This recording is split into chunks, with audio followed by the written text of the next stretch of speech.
ট্রাম্পের হুমকির পর ইরানের কয়েকটি শহরে যুক্তরাষ্ট্রের হামলা, জবাবে কুয়েত ও বাহরাইনে মার্কিন স্থাপনায় আঘাত আইআরজিসির। হরমুজ প্রণালী বন্ধ ঘোষণা। আবারও উত্তপ্ত ভারতের মণিপুর, অপহরণের 1 মাস পর 6 নাগার মরদেহ উদ্ধার। কুকিদের সঙ্গে নতুন করে উত্তেজনা, রাজ্যটিতে শান্তি ফেরানো কঠিন বলছেন বিশ্লেষকরা। ফিফা বিশ্বকাপের পর্দা উঠছে রাতে, মেক্সিকোতে জমকালো আয়োজন, উদ্বোধনী ম্যাচে স্বাগতিকদের প্রতিপক্ষ সাউথ আফ্রিকা। দেশেও দ্য গ্রেটেস্ট শো অন আর্থের উত্তাপ।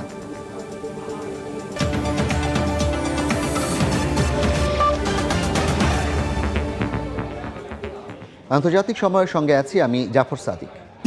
শুরুতেই বাজেটের খবর।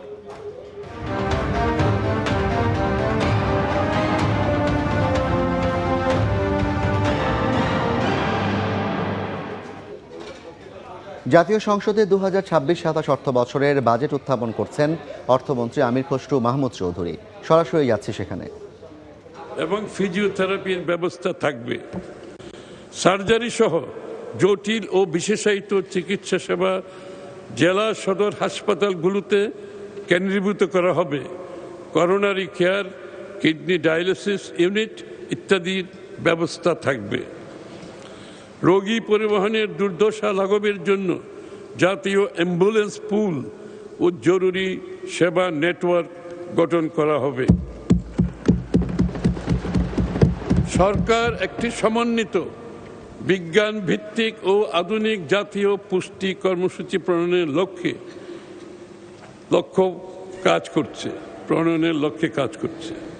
5 বছরের নিচের শিশুদের খর্বাকৃতি স্টান্টেড চিলড্রেন মোকাবেলায় সরকার বহুমুখী ও বহু খাত ভিত্তিক একটি সমন্বিত জাতীয় কর্মসূচি বাস্তবায়ন করবে। For stunted children, API active pharmaceutical ingredient, শিল্প পার্ক সহ প্রয়োজনীয় অবকাঠামো, গবেষণা, বিনিয়োগ ও নীতিগত সহায়তা অব্যাহত রাখা হবে।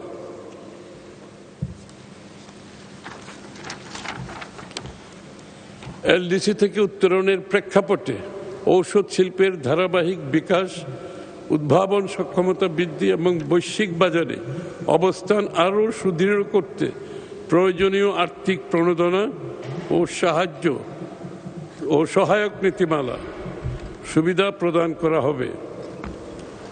দেশব্যাপী একটি টেকসই ও আধুনিক ঔষধ ও ভ্যাকসিন সরবরাহ নেটওয়ার্ক গড়ে তোলা হবে, যাতে প্রত্যন্ত অঞ্চলেও সময় মতো প্রয়োজনীয় ওষুধ ও টিকা পৌঁছানো সম্ভব হয়। আমাকে অত্যন্ত ব্যথিত হৃদয়ে বলতে হচ্ছে, বিগত সরকারগুলোর টিকা সংগ্রহ ও টিকাদান কার্যক্রম বাস্তবায়নে অবহেলা ও যথাযথ পরিকল্পনার অভাবে দেশ জুড়ে হামের প্রাদুর্ভাব দেখা দিয়েছে এবং শিশু মৃত্যুর মতো হৃদয় বিদারক পরিস্থিতির সৃষ্টি হয়েছে। এই পরিস্থিতি মোকাবেলায় সরকার দ্রুত পদক্ষেপ গ্রহণ করে প্রথম 100 দিনের মধ্যেই প্রায় 100% শিশুকে হাম রুবেলা টিকা প্রদান করেছে। ইন্টিগ্রেটেড মডিউলার পদ্ধতি, আধুনিক ক্লিনিক্যাল শিক্ষা ব্যবস্থা এবং এআই ভিত্তিক চিকিৎসা জ্ঞান ও প্রযুক্তির ব্যবহার অন্তর্ভুক্ত করে একটি আধুনিক দক্ষতা ভিত্তিক ও ভবিষ্যৎমুখী নতুন এমবিবিএস কারিকুলাম চালু করা হবে। দীর্ঘদিনের শূন্যপদ পূরণের লক্ষ্যে অবিলম্বে 5000 এমবিবিএস চিকিৎসক নিয়োগের উদ্যোগ গ্রহণ করা হয়েছে। নার্সিং ও মিডওয়াইফারি খাতে উচ্চশিক্ষা ও পেশাগত উন্নয়নের সুযোগ, নার্সিং বিষয়ে ব্যাচেলর ও মাস্টার্সের সুযোগ বৃদ্ধি করা হচ্ছে। এটা আমাদের জন্য বিরাট সম্ভাবনার দ্বার খুলে দেবে।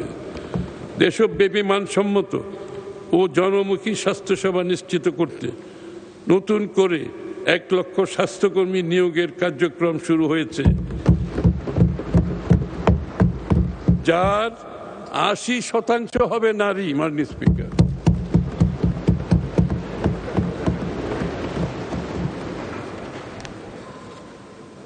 স্থানীয় বৈদেশিক চাহিদা পূরণের লক্ষ্যে শিক্ষিত বেকার যুবক যুবতীদের কর্মসংস্থান সৃষ্টির জন্য 4 মাস মেয়াদী জেনারেল কেয়ার গিভার প্রশিক্ষণ কার্যক্রম গ্রহণ করা হয়েছে। কেয়ার গিভারের একটা বিশাল বিশ্বজুড়ে মার্কেট আছে, বাংলাদেশেও আছে। সেই কাজটা আমরা দ্রুত পর্যায়ে সেদিকে আমরা এগিয়ে যাচ্ছি ইনশাআল্লাহ। সরকার চিকিৎসা সরঞ্জাম ও মেডিকেল ডিভাইস শিল্পকে একটি অগ্রাধিকারপ্রাপ্ত শিল্প খাত হিসাবে উন্নয়নের উদ্যোগ গ্রহণ করেছে। সীমিত আয়ের মানুষের পকেট থেকে চিকিৎসা ব্যয়ের বোঝা কমানো, মানসম্মত ওষুধের সহজলভ্যতা নিশ্চিত করা এবং সার্বজনীন স্বাস্থ্য সুরক্ষা নিশ্চিত করা হবে। আগামী 2026-27 অর্থবছরে স্বাস্থ্য ও পরিবার কল্যাণ মন্ত্রণালয়ের জন্য 69,409 কোটি টাকা বরাদ্দের প্রস্তাব করছি।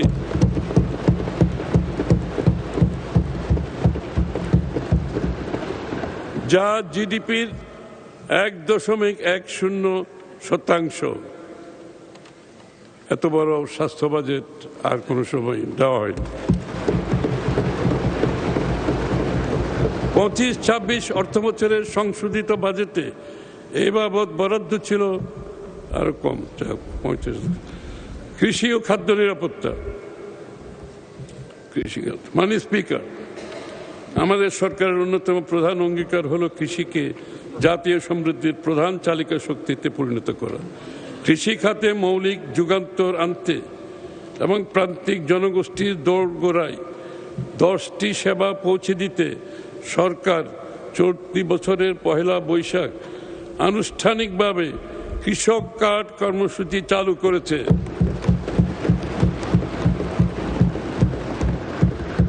আগামী 26-27 অর্থবছরে 100 উপজেলায় 42.5 লক্ষ কৃষককে কৃষক কার্ড প্রদান করা হবে এবং দেশের সকল কৃষককে পর্যায়ক্রমে কৃষক কার্ড প্রদান করার পরিকল্পনা রয়েছে।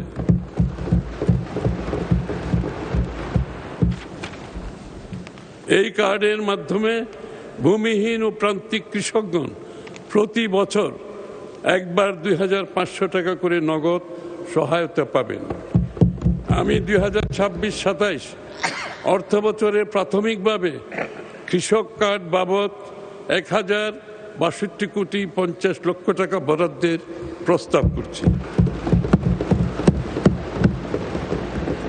আমাদের নির্বাচনী ইশতেহারে ঘোষিত প্রতিশ্রুতি অনুযায়ী শস্য, ফসল, মৎস্য ও পশুপালন খাতে গৃহীত সর্বোচ্চ 10,000 টাকা পর্যন্ত কৃষি ঋণ সুদসহ মওকুফ কর্মসূচি ইতিমধ্যে বাস্তবায়ন করা হয়েছে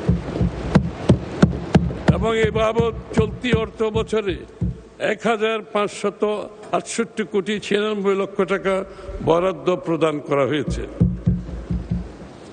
কৃষির সার্বিক উন্নয়নের জন্য আমরা নিম্নলিখিত কার্যক্রম বাস্তবায়ন করছি। কৃষি পুনর্বাসন ও প্রণোদনা কর্মসূচির আওতায় বিনামূল্যে বীজ, সার ও অন্যান্য উপকরণ সহায়তা প্রদান করা হচ্ছে। ভর্তুকি মূল্যে কৃষক পর্যায়ে সার সরবরাহ অব্যাহত রাখা হয়েছে। ভর্তুকির উপর নির্ভরশীলতা কমাতে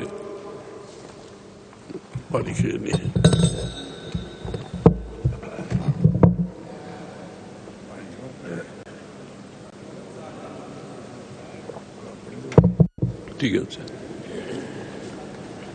ভর্তুকির উপর নির্ভরশীলতা কমাতে সাশ্রয়ী উৎপাদন নিশ্চিতে কৃষিকে যান্ত্রিকীকরণ কর্মসূচি জোরদার করা হচ্ছে। আমাদের অনেক সময় শ্রমিকের অভাব থাকে, এর জন্য কৃষিকে আরও সামনের দিকে এগিয়ে নিয়ে যাওয়ার জন্য যান্ত্রিকীকরণ প্রয়োজনীয়তা দেখা দিয়েছে। কৃষি পণ্যের বহুমুখীকরণ কার্যক্রম জোরদার করা হয়েছে। পচনশীল খাদ্য পণ্যের জন্য কোল্ড স্টোরেজ ও কোল্ড চেইন ব্যবস্থা সম্প্রসারণ করা হচ্ছে। আমাদের অনেক পচনশীল খাদ্যশস্য নষ্ট হয়ে যায়, এই জন্য এই ব্যবস্থা নেওয়া হচ্ছে। মাননীয় স্পিকার, আম চাষিদের জন্য বরেন্দ্র অঞ্চলে বিশেষ হিমাগার স্থাপন করা হচ্ছে। কৃষি উপকরণ বিতরণ, কৃষি পুনর্বাসন ও ও প্রণোদনা কার্যক্রম সুচারুরূপে সম্পাদনের লক্ষ্যে কৃষক ডাটাবেজ তৈরির উদ্যোগ গ্রহণ করা হয়েছে। ডাটাবেজের মাধ্যমে সার্ভিস ডেলিভারিটা স্পিকার অনেক সহজ হবে।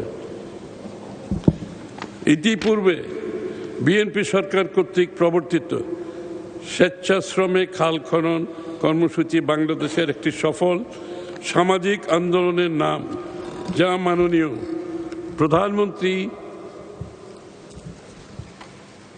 তারেক রহমান পুনরায় চালু করেছে। এই কর্মসূচির আওতায় সংশ্লিষ্ট অন্যান্য মন্ত্রণালয়ের পাশাপাশি কৃষি মন্ত্রণালয়ও ব্যাপক উদ্যোগ গ্রহণ করেছে। খাদ্য নিরাপত্তা। স্পিকার, বাংলাদেশ পৃথিবীর অন্যতম জনবহুল দেশ। এই বিশাল জনগোষ্ঠীর খাদ্য নিরাপত্তা নিশ্চিত করা অত্যন্ত কঠিন কাজ হলেও আমাদের সরকার এই বিষয়ে অঙ্গীকারাবদ্ধ।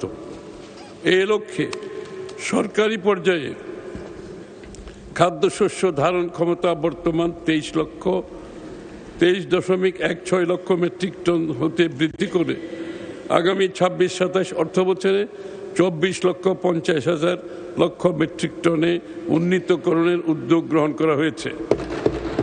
25-26 অর্থবছরে খাদ্যশস্য সংগ্রহের সংশোধিত লক্ষ্যমাত্রা 38.19 লক্ষ মেট্রিক টন, 38.19 লক্ষ মেট্রিক টন, যা 2026-27 অর্থবছরে 41 লক্ষ মেট্রিক টনে উন্নীতকরণের পদক্ষেপ গ্রহণ করা হয়েছে। খাদ্য বান্ধব কর্মসূচির মাধ্যমে 55 লক্ষ উপকারভোগী পরিবারকে কর্মভাবকালীন 6 মাসে 15 টাকা কেজি করে প্রতি মাসে 30 কেজি চাল প্রদান করা হবে। সারা দেশে 1000-এর বেশি বিক্রয় কেন্দ্রের মাধ্যমে ভর্তুকি মূল্যে চাল ও আটা সরবরাহ রাখা হয়েছে।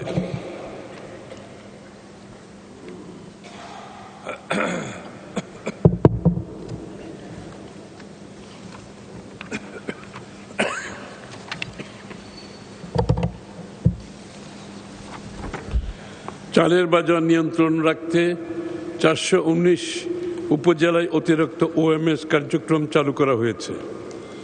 এই কর্মসূচির আওতায় প্রতিদিন ভর্তুকি মূল্যে প্রতি কেজি চাল 30 টাকায় বিক্রি করা হচ্ছে। খাদ্যশস্যের বাজার দর পর্যবেক্ষণে অনলাইন মনিটরিং ব্যবস্থা চালু হয়েছে। মৎস্য ও পানি সম্পদ।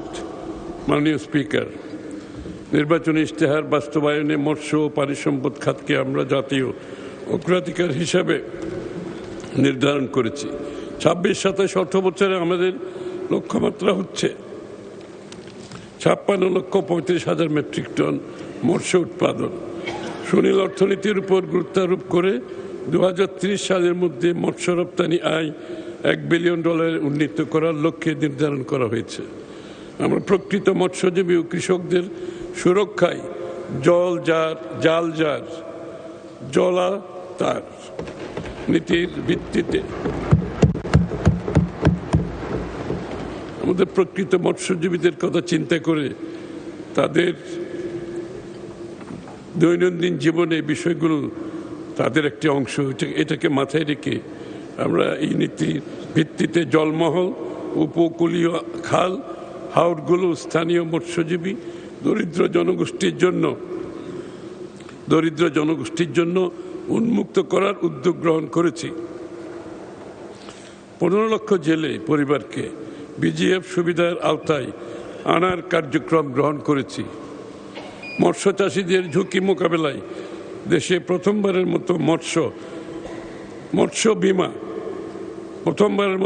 বীমা স্কিম চালু এবং বাণিজ্যিক মৎস্য খামার যান্ত্রিকীকরণের পরিকল্পনা গ্রহণ করেছি। হাঁস মুরগি ও মৎস্য খামারের জন্য নিরাপদ ও মানসম্মত ফিড উৎপাদন ও সরবরাহ নিশ্চিত করার লক্ষ্যে আমরা প্রয়োজনীয় পদক্ষেপ গ্রহণ করেছি। গবাদি পশু পালনকারীদের ন্যায্য মূল্য নিশ্চিত করতে ভর্তুকি, সহজ ঋণ, বীমা ও বাজারজাতকরণ সুবিধা প্রদানের লক্ষ্যে এ খাতের খামারিদের ইতিমধ্যে কৃষক কার্ডের আওতায় আনা হয়েছে। তাদেরকেও কৃষক কার্ডের আওতায় আনা হয়েছে।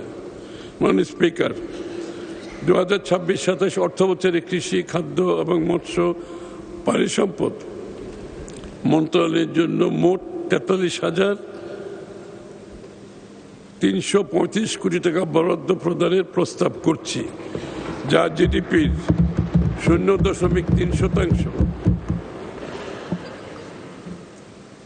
সামাজিক নিরাপত্তা ও অন্তর্ভুক্তিমূলক উন্নয়ন, দরিদ্র নিরসন ও সামাজিক সুরক্ষা।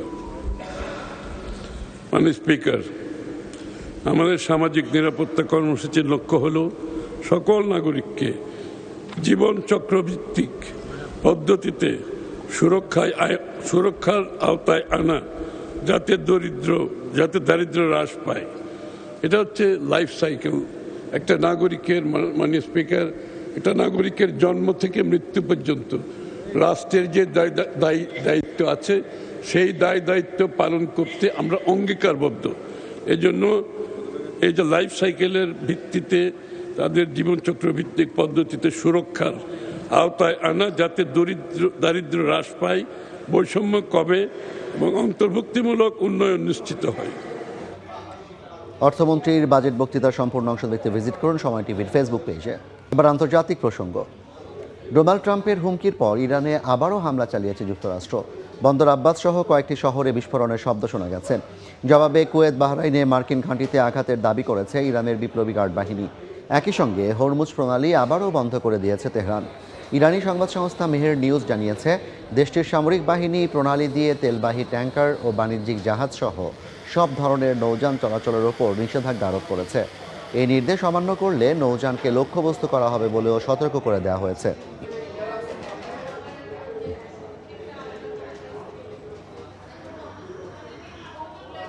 আন্তর্জাতিক সময় আরও থাকছে। টানা দ্বিতীয় দিনের মতো অভিবাসী বিরোধী বিক্ষোভে উত্তাল নর্দার্ন আয়ারল্যান্ড। রাজধানী বেলফাস্টে ব্যাপক সহিংসতা, জাতিগত সংখ্যালঘুদের লক্ষ্য করে হামলা। এবার ফিফা বিশ্বকাপের খবর।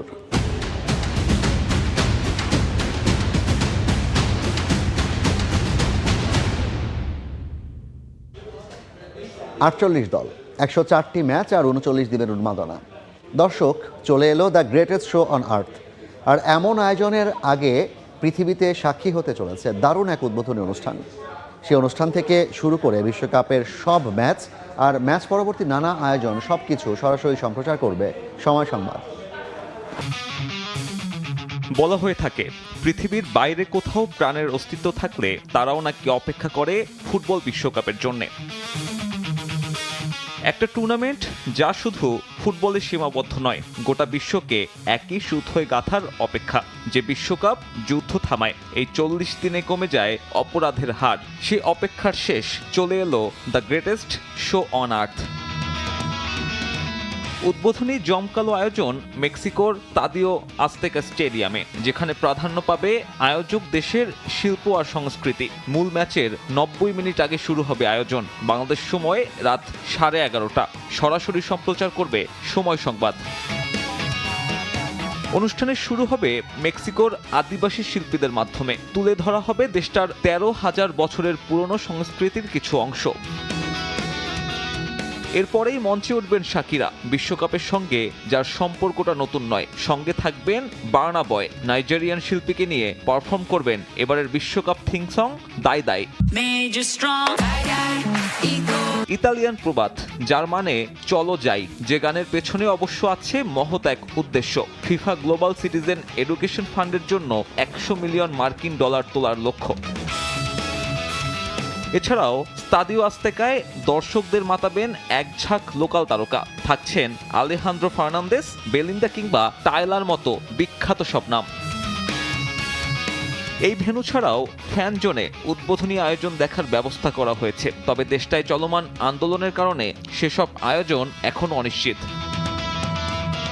সাব্বির মিথুন, সময় সংবাদ। ওমান উপকূলে একটি তেলবাহী জাহাজে মার্কিন সামরিক হামলায় 3 ভারতীয় নাগরিক নিহত হয়েছেন বলে জানিয়েছে ভারত সরকার। ভারতীয় সংবাদ মাধ্যমের তথ্য মতে ওমান উপকূলের কাছে সেত্তেবেলো জাহাজে এই হামলায় 24 জন ভারতীয় নাগরিককে জীবিত উদ্ধার করা সম্ভব হয়েছে। জাহাজটির বিরুদ্ধে ইরান থেকে তেল পরিবহনের চেষ্টা করার মাধ্যমে মার্কিন নৌ অবরোধ লঙ্ঘনের অভিযোগ তুলেছে যুক্তরাষ্ট্র। খবরটি সামনে আসার পর নিহতদের পরিবারে চলছে শোকের মাতম। এদিকে এ ঘটনায় নয়াদিল্লি ও ওয়াশিংটনের মধ্যে কূটনৈতিক উত্তেজনা আরও বেড়েছে বলে ধারণা করা হচ্ছে। দক্ষিণ লেবাননে ভয়াবহ ইসরায়েলি হামলায় প্রাণ হারিয়েছেন অন্তত 16 জন, আহত হয়েছেন আরও 17 জন। স্থানীয় সময় বুধবার অঞ্চলটির টাইর বেকা উপত্যকা ও নাবাতিহ জুড়ে বিস্তৃত হামলায় ধ্বংসস্তূপে পরিণত হয়েছে একাধিক শহর ও গ্রাম। বাস্তুচ্যুতি, আতঙ্ক আর ধ্বংসযজ্ঞ ছড়িয়ে পড়েছে উপকূল থেকে সীমান্ত পর্যন্ত। স্থানীয় গণমাধ্যম জানায়, দক্ষিণ লেবাননে স্থল অভিযানের সময় সন্দেহভাজন কয়েকজনকে আটক করে ইসরায়েলে নিয়ে গেছে নেতানিয়াহু বাহিনী, যা বাসিন্দাদের মাঝে ভয় ও অনিশ্চয়তা ছড়িয়ে দিয়েছে। এদিকে লেবাননে যুদ্ধাপরাধ সহ আন্তর্জাতিক আইন লঙ্ঘনের অভিযোগে তদন্ত বিশেষ দল পাঠাচ্ছে জাতিসংঘ।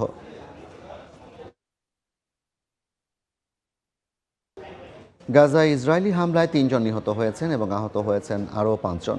ইসরায়েলি সেনাবাহিনীর দাবি, হামলায় হামাসের আর্থিক নেটওয়ার্কের 2 শীর্ষ সদস্যও নিহত হয়েছেন। সেনাবাহিনী জানায়, তারা সামরিক শাখায় কোটি কোটি ডলারের অর্থ প্রবাহ পরিচালনায় যুক্ত ছিলেন। এছাড়া গাজা থেকে চিকিৎসার প্রয়োজনে বিদেশে যেতে চাওয়া প্রায় 17,000 ফিলিস্তিনিকে বাধা দেওয়ার অভিযোগও উঠেছে ইসরায়েলের বিরুদ্ধে।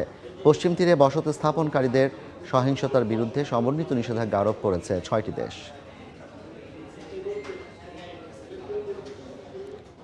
আন্তর্জাতিক সময় আরও থাকছে। পশ্চিমবঙ্গে তৃণমূলের রাজনৈতিক সংকট ঘিরে নতুন জল্পনা। মমতা বন্দ্যোপাধ্যায়কে কংগ্রেসে ফেরার প্রস্তাব সোনিয়া গান্ধীর, দাবি ভারতীয় গণমাধ্যমের। 1 মাস আগে অপহরণের পর নিখোঁজ হওয়া 6 নাগা পুরুষের মরদেহ উদ্ধারের ঘটনায় আবার উত্তপ্ত ভারতের মণিপুর।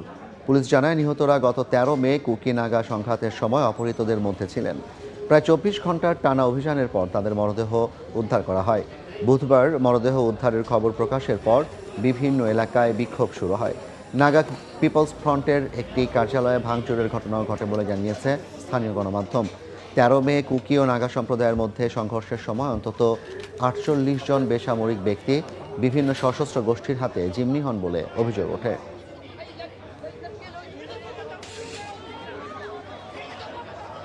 ইউক্রেনের দক্ষিণাঞ্চলীয় শহর খেরসনে রুশ হামলায় অন্তত 1 জন নিহত এবং 25 জন আহত হয়েছেন। সুমি, খার্কিভ, ঝাপরজিজিয়া, ওডেসা অঞ্চলেও হামলার খবর পাওয়া গেছে। পাল্টা আক্রমণে রাশিয়ার বেলগোরেদ অঞ্চলে 1 জন নিহত এবং 2 জন আহত হন। এক রাতেই 326টি ইউক্রেনীয় ড্রোন ভূপাতিতের দাবি করেছে মস্কো। বিভিন্ন সূত্র বলছে, কয়েকটি তেল শোধনাগার ও শিল্প স্থাপনায় আগুন লাগার ঘটনাও ঘটেছে। পাল্টাপাল্টি আক্রমণে সীমান্তের 2 পাশে বেসামরিক মানুষের নিরাপত্তা নিয়ে নতুন উদ্বেগ তৈরি হয়েছে।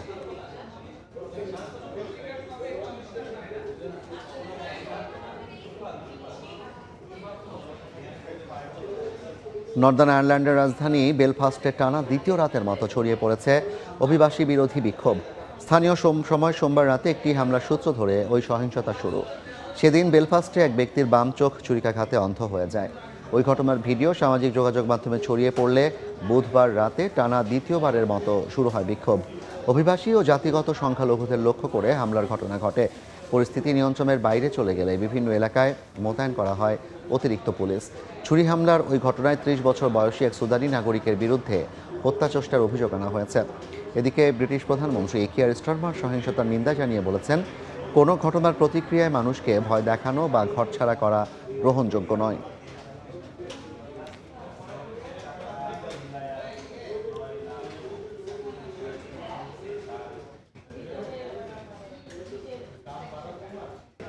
দেখছেন আন্তর্জাতিক সময়। ভারতের পশ্চিমবঙ্গে তৃণমূল কংগ্রেসের রাজনৈতিক সংকট ঘিরে এবার নতুন জল্পনা। ভারতীয় গণমাধ্যমের দাবি, মমতা বন্দ্যোপাধ্যায়কে কংগ্রেসে ফেরার প্রস্তাব দিয়েছেন সোনিয়া গান্ধী।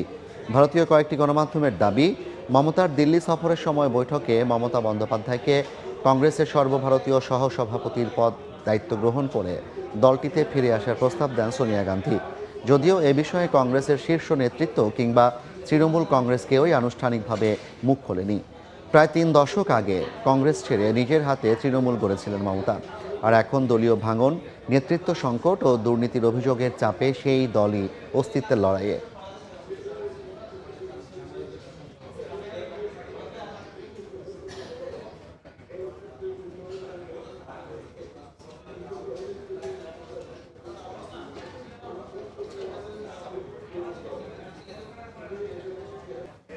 দেখছেন আন্তর্জাতিক সময়।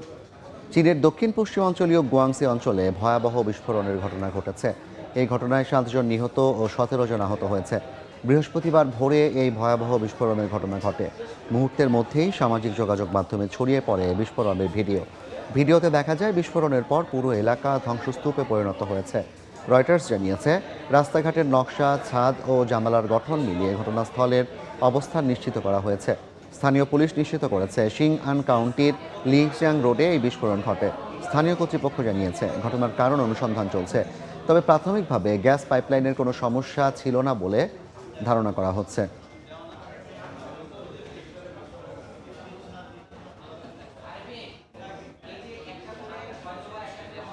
ষোলো বছরের কম বয়সীদের সোশ্যাল মিডিয়া ব্যবহারে নিষেধাজ্ঞা দিচ্ছে কানাডা। শিশুদের নিরাপত্তা নিশ্চিতে কানাডা সরকার এই আইনটি প্রস্তাব আকারে পার্লামেন্টে উপস্থাপন করেছে। সরকার বলছে, শিশুদের জন্য ক্ষতিকর কন্টেন্ট ঠেকাতে কঠোর ব্যবস্থা দরকার। এর মধ্যে রয়েছে আত্মক্ষতির প্ররোচনা, সহিংসতা উস্কে দেওয়া, ঘৃণা ছড়ানো এবং অননুমোদিত ব্যক্তিগত ছবি বা ভিডিও। আইনটি বাস্তবায়িত হলে একটি ডিজিটাল সেফটি কমিশন গঠন করা হবে। সেই কমিশন ঠিক করবে কোন প্ল্যাটফর্ম কী শর্তে ছাড় পেতে পারে। তবে এই আইনে নিয়ম ভাঙলে কোম্পানিগুলোর ওপর বড় অঙ্কের জরিমানা করা হবে, যা বিশ্বব্যাপী আয়ের 3% বা সর্বোচ্চ 10 মিলিয়ন কানাডিয়ান ডলার পর্যন্ত।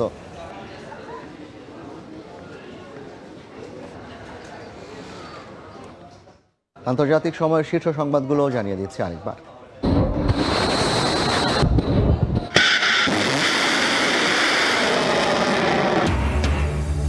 ট্রাম্পের হুমকির পর ইরানের কয়েকটি শহরে যুক্তরাষ্ট্রের হামলা, জবাবে কুয়েত ও বাহরাইনে মার্কিন স্থাপনায় আঘাত IRGC। হরমুজ প্রণালী বন্ধ ঘোষণা।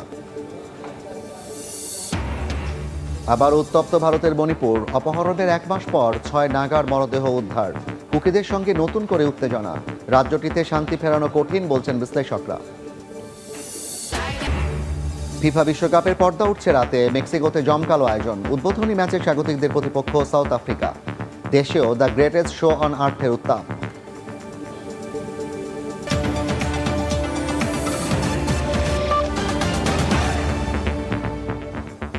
এই ছিল আন্তর্জাতিক সময়। এরপর বিকেল 5টার সময় সংবাদ নিয়ে সঙ্গে থাকবেন কাজল আব্দুল্লাহ। ধন্যবাদ। বিকেল 5টার সময় সংবাদ নিয়ে আসছে কিছুক্ষণ পরে, সঙ্গে থাকুন সময়ের।